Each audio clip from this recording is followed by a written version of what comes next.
Hello everyone, it's Galina and welcome back. Today I'm going to share with you some ink blending techniques, so stay tuned and let's create a card.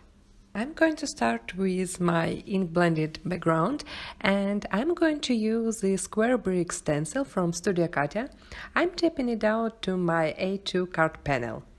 Next, I'm masking some vertical stripes to leave like one stripe of squares, and I'm going to apply a light green color on it.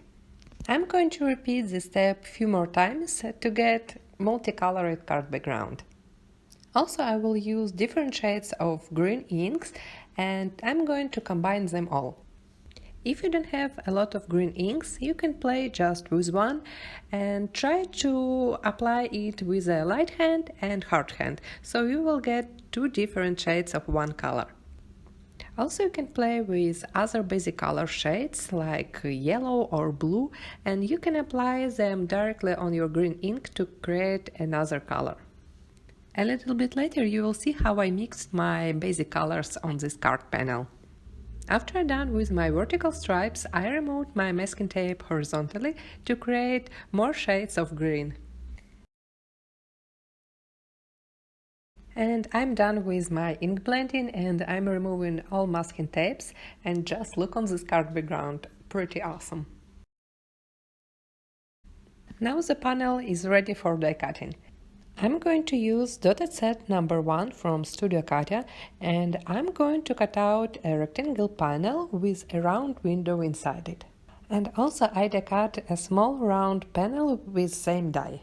Next, I'm going to stamp a little cactus, so here I have my MISTI stamping tool and I'm going to stamp this cactus with Memento Black ink because it's Copic friendly ink, and I'm going to color it with my Copics. So I'm restamping it twice to make sure I have a crisp, nice image, and I'm going to color it with my Copics. It's alcohol-based markers and on the screen you can see colors I used.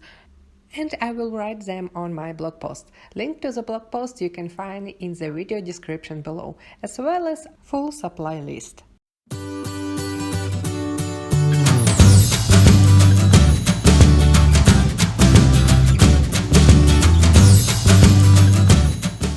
So I finished my coloring and I want to stamp a little cute face on a pot. In this stamp set you can find two tiny stamps with faces, one for a boy and one for a girl, so you can combine them on one card to create a fun scenes.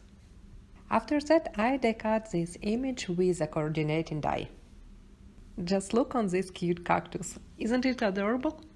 I decided to create a bright sentiment for my card, and here I have a piece of red cardstock and I'm going to hit emboss a happy birthday sentiment on it.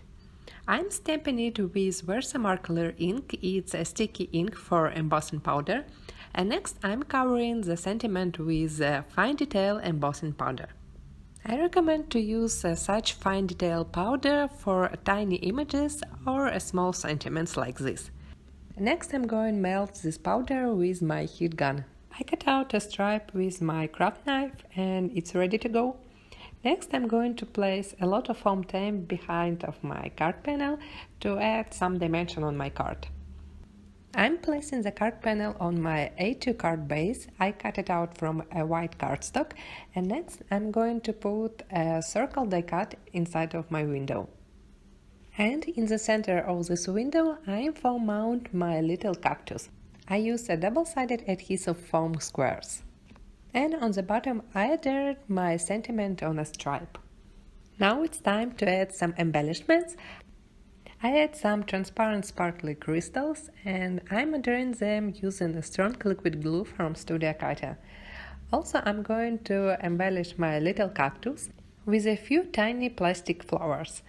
I'm adhering them on the top right corner and on the left side of my cactus. In the center of each flower I'm going to put a little red pearl from Studio Katia. Here's my finished card. I hope you like it, and please don't forget to subscribe and like this video. Share it with a friend and I will see you next week. Bye!